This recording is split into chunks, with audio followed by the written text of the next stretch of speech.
Mwiriwe neza abandi muraho. Nitwa Benimana Manuel. Uyu munsi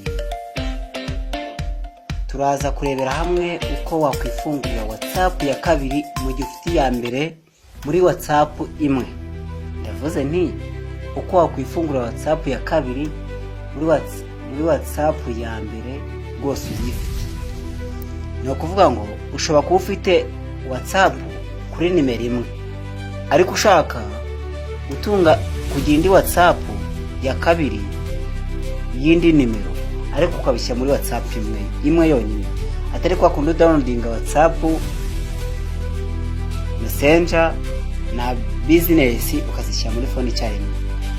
Oya, ishobora kuba WhatsApp Messenger warangizamo ukongeramo indi WhatsApp, ukongeramo indi nimero ya WhatsApp. Muri make nimero zawe ukarebye zikaba ziri muri WhatsApp. Ufite nimero imwe akaba yakwandikira, n'ufite indi akaba yakwandikira, ariko byose ukabona muri WhatsApp.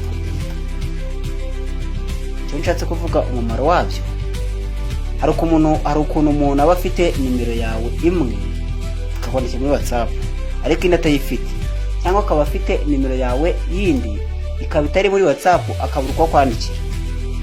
Bityo rero ushobora kuba ufite rero nimero ebyiri, Tigo na MTN wenda, zose zikaba ziri muri WhatsApp kandi zigendanwa muri telefone imwe, zigendana no muri WhatsApp imwe, atari WhatsApp ebyiri zitandukanye. Bikorwa bite rero? Ndabona ko ufite WhatsApp, telefone yawe irimo WhatsApp.